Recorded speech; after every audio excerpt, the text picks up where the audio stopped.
志明哥，我们现在全球都会非常关注伊朗的战事，结果我发现以色列的总理纳坦雅胡最近一个记者会特别是有意思，他竟然在最后跟所有的伊朗的人民讲说什么？他说：“哎呀，你们尽情庆祝吧，祝你们诺鲁兹节快乐。”原来诺鲁兹节就跟我们台湾的这种新年是一样，难道他讲这句话是要让伊朗除旧布新吗？但为什么今天纳坦雅胡敢这样讲？因为现在在伊朗的上空。以色列真的所有的飞机、无人机都睁大眼睛在看着这一些人吗？赵和，您刚提到的这个除旧布新啊，对这个伊朗的人民啊，还有包括这个以色列的军政高层来说，格外有意义。对，你现在看到的是以色列的这个总理啊，纳坦雅胡，他带着以色列的国防部长卡兹，然后还有包括以色列的参谋本部的总参谋长啊，还有以色列的这个摩萨德局长、空军司令啊等等这些军政的这个要员，全部在以色列台拉维夫的一处军事基地内。然后他直接在那边开会，然后甚至呢，直接对着这个伊朗人民隔空喊话。我们的飞机就像画面上，我们正在你们的这个空中啊，对着你们的地面打击你们地面上十字路口、广场上啊，还有这些恐怖分子啊，这么做就是要为了让你们伊朗人民勇敢的站出来，能够庆祝你们的拜火节，就是新年，还有跳火节。对，就是其实跳火节应该来说是。伊朗明天3月20号，他这个礼拜五是伊朗的这个诺鲁兹节，他们的新年。那在新年前几天呢，他的新年前夕会有一个传统的跳火节。我现在看到这些画面，就是我们所谓的拜火节，对这些的画面。结果，这是伊朗政府最讨厌的，他们是禁止这些事情的。对，结果他们现在人民真的上街头去做这个庆祝的事了。而且现在刚这个伊朗的这个之前的领导人哈米尼才被除掉，正在国殇的时候呢，你怎么还可以庆祝这个跳火节、拜火节呢？还在40天的国殇期内，所以你可以看到，在伊朗德黑兰啊，他们有一些警察还有保安人员都会去劝他的这个民众哦，你们不要在这个时候呢去庆祝这样的一个跳火节，而且呢，你们这样的做呢还放烟火啊，就像往敌人的模仿里面倒水一样。可是你在背景声音里面一直听到 biu biu biu 砰砰砰砰砰。没有人理他们的，都在放烟火，都在跳火。我才刚劝完你，你就给我放。但怎么进你都进不了，因为呢，以色列不只告诉伊朗人民说，你们就努力的全部上街头吧，上街头庆祝啦。还有，他就告诉他们，不要怕上街头，对，因为我们看着你们。我们的空中的监视正在帮你们看 ，I'm watching you。谁敢动你，我就帮你把那个人杀掉，把伊朗的革命卫队甚至民兵。他敢动你，我见一个会杀一个的。所以你看到之前这个是以色列锁定这个伊朗他的空军对，以色列空军锁定伊朗的这个他的巴斯基民兵的一些主要的目标。你看到这个一个点，然后再把它放大，对，都是以色列过去啊，他们专门去锁定。在民间镇压这个伊朗的一些主要军事。你现在看到画面是伊朗北部的一个这个军事基地，被以色列的无人机 AI 无人机群然后其中一架无人机锁定了5个伊朗的这个士兵，他认为这个是恐怖分子，直接锁定了之后就丢炸弹消灭他们。我可以说是伊朗可能面临很害怕的死亡笔记本，因为他们就算有再多的这个晋升名单，你可能都要准备2位、3位、5位、6位、7位的备位人选。因为我刚刚不是讲吗？苏莱曼尼啦、拉里贾尼啦，那最新今天传出来是以色列也宣布已经这个击杀了这个伊朗的情报部部长哈蒂博呢？在过去几个月，只要伊朗发生了一些这个国内的示威抗议行动，他都是主导镇压者，在那边也是负责一些联络组织啊，提供那一些情报讯息的这个判断。那哈蒂博呢，后来伊朗的这个国营电视台官方媒体也证实他已经身亡了，被以色列狙杀身亡。那甚至以色列的摩萨德的一个情报官员，打电话给伊朗他们的一个警方的一个高级的官员，跟他们讲说。你最好在民众出来抗议的时候，再出来示威，你要站在民众这一边哦，你不要站在伊朗当局那边哦，否则我已经知道你们家、你的家人，你平常出没在哪，你家人在哪，你们叫什么名字，我们随时说可以干掉你就干掉你，太可怕了吧？他直接打电话给对方刚刚你才说现在这东西，现在一定要至少有3到7人。他的备位名单你要那么长，因为杀太快了，没有人会这样搞。这个是一个暗杀的产业链。结果现在，摩萨德真的是这样的，还亲自打电话给你，你想跟他的下场一样吗？你最好要想清楚哦。我连你家人我都知道，太可怕了！接到这个电话，任何人都会踹雷弹呢，而且让对方指名道姓说他知道你是谁，结果对方接到了电话之后，跟以色列的这个摩萨德讲，伊朗人就说啊，拜托兄弟。帮帮我吧！我对上帝发誓，我绝对不是你们的敌人，我已经是个死人了，拜托放过我跟我的家人吧！你看，已经在电话里面求饶了。那你想想看，以色列掌握了多少？这只是其中一个例子而已。再加上以色列用的是 F-35I 的这个逆中战机，它可以避开伊朗大部分的这个低目标的这个侦测，还有。你知道吗？在今年这次的这个3月份的这个以色列跟美国发起对伊朗的攻击行动，咆哮式行动，以色列它用最新的技术，什么最新的技术？你现在看到的这个示意画面，对，就是它用一个无人机的 AI 母机的发射平台，它用大型的发射的这个飞行平台来当做这个好像航空母机一样。那在伊朗的领空在释放很多小型、体积比较小的 AI 无人机。那都是有人工智慧的哦，然后这些 AI 无人机它有标准识别能力，它可以具备目标识别，甚至人脸辨识哦。对，然后它早就灌入了很多的数据了，专门针对在伊朗德黑兰当地啊，还有这些地方，它的军事据点跟伊朗，它早就被以色列输入很多的这个大数据，它的高层的人员，他开始去目标搜寻。难怪摩萨德敢打电话给那一些人。因为你所有的资料或许早就输入到 AI 里面，你没有听话，我的无人机 AI 部队就要把你杀了。所以他随时在空中监控，然后斩首。所以为什么我刚刚讲他的地面部队有一个野战部队指挥官要躲在树林里面，然后搭帐篷，他就是怕用树林来做掩饰，让无人机照不到。但你以为你是天上我照不到的话，我就拿你没辙。我地面上有透过我安插渗透的间谍，然后买通的线民，我社会的渗透找到你，我可以一样派特种部队去把你直接在地面上砰砰砰直接这个狙杀一样啊。所以地面上空中它等于陆空一体。以色列布下这样的一个天罗地网，就是要针对伊朗的这个军政高层人员。也难怪那一名摩萨德打电话给伊朗的这个官员的时候，他会吓得要死啊。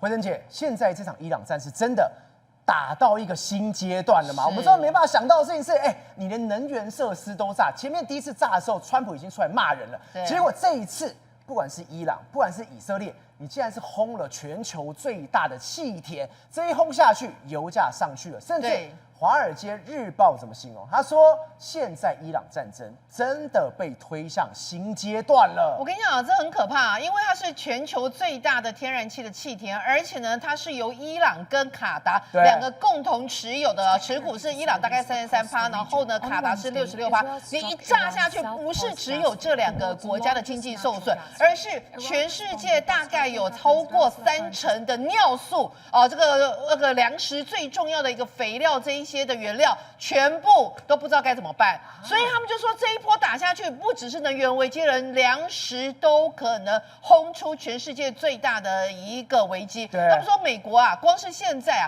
它的化学肥料竟然涨了70%。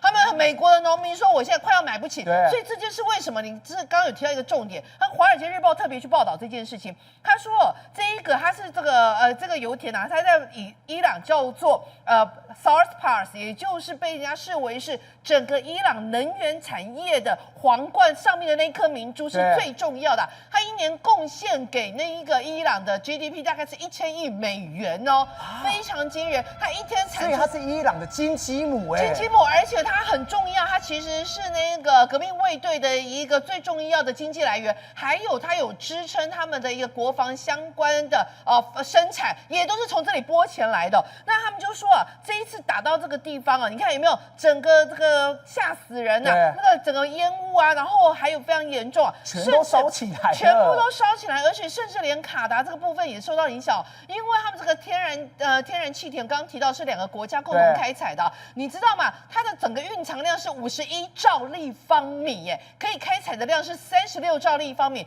其中的伊朗可以开采的是14兆立方米，他们现在每天出来的是7亿立方米，所以换句话说，它是它很重要的一个经济来源。你现在一炸下去，说完蛋了。他说他们这个伊朗啊，大概有4到5成的能源就完全没有，它本来是这个国家有一半的能源是靠这个气田在支撑的。而且我们可以看到一件事情，这个南帕尔斯油田或者是气田这件事情，不要忘了是以色列去打伊朗，伊朗在反击打卡达，结果这是伊朗跟卡达共享的，是大家一起死，鱼死网破。是鱼死网破呢。但一打下去，我跟你讲，美国刚不是提到吗？也是伤啊，因为他们现在化学肥料全世界都在涨嘛。那好，你看卡达先把给阿凯啊，卡达今天下午他的外交部说，要求这个伊朗驻卡达的相关的外交官员24小时给我离境。哦，他说你们已经被我们列为不受欢迎人物，因为你们在打来打去，结果卡达受创也很深啊。刚提到嘛，那个伊朗每损失1块钱，卡达损失2块，因为这个油田是我们一起共有的嘛，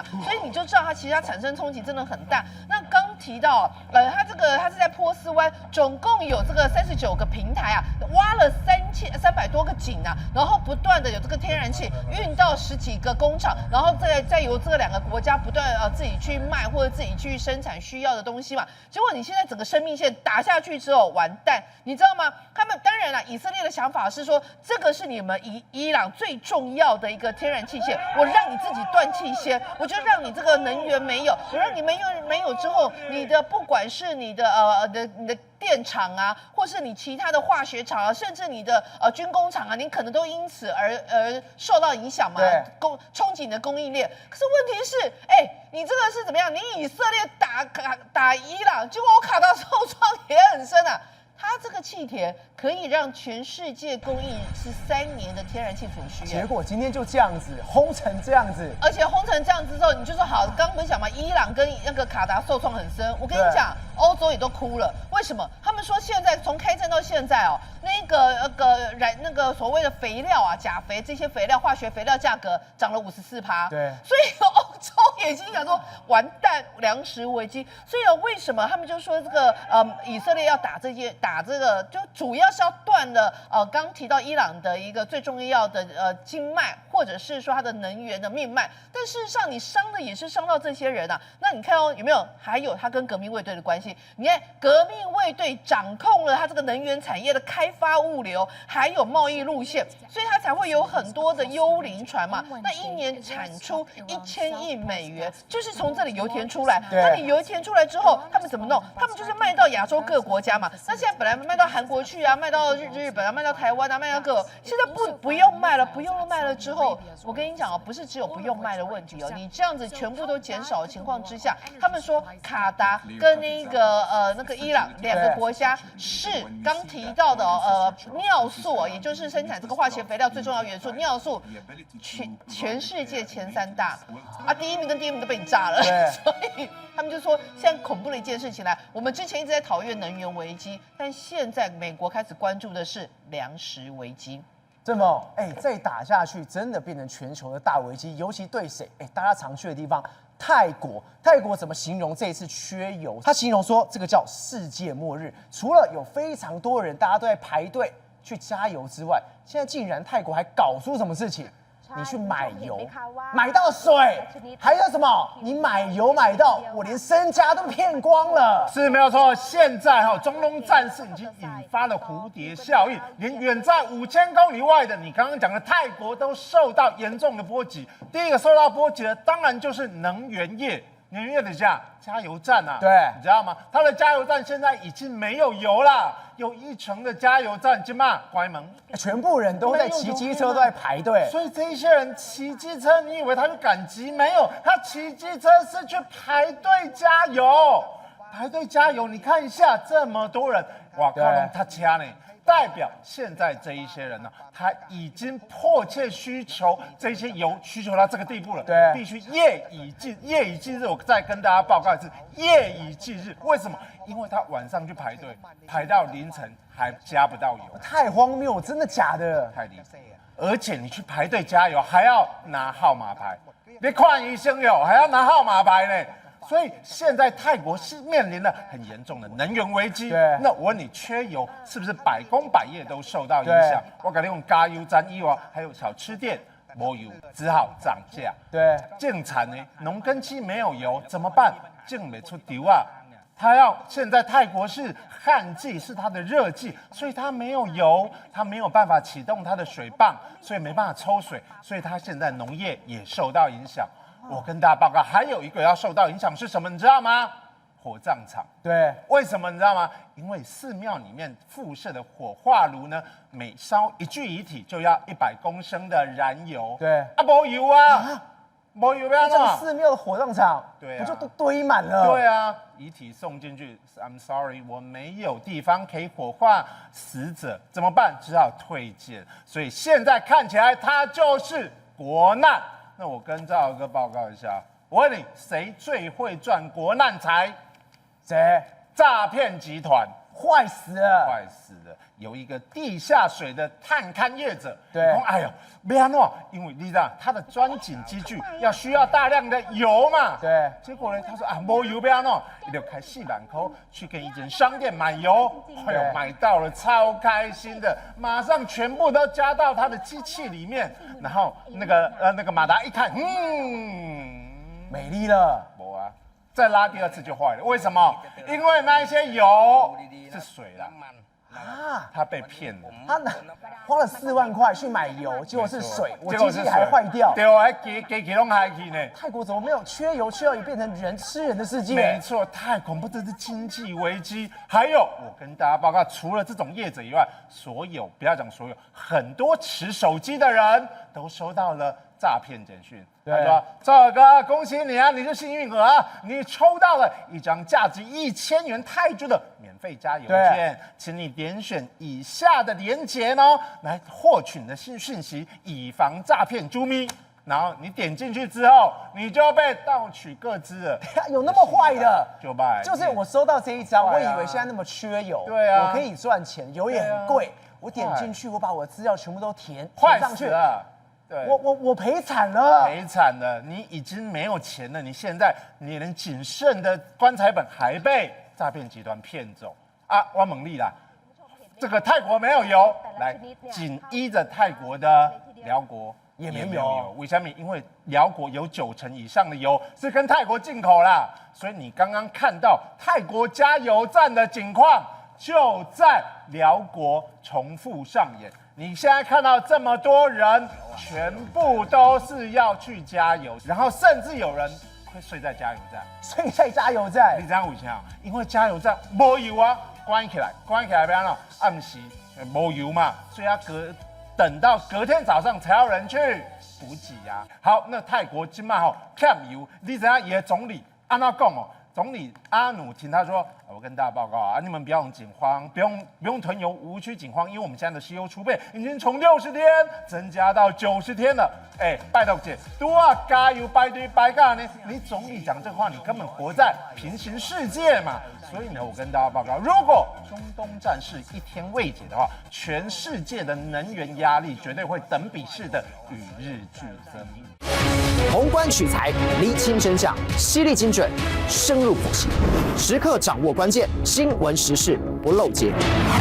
老时段，新气象，我是钟耀和，关键时刻2.0，全新出击。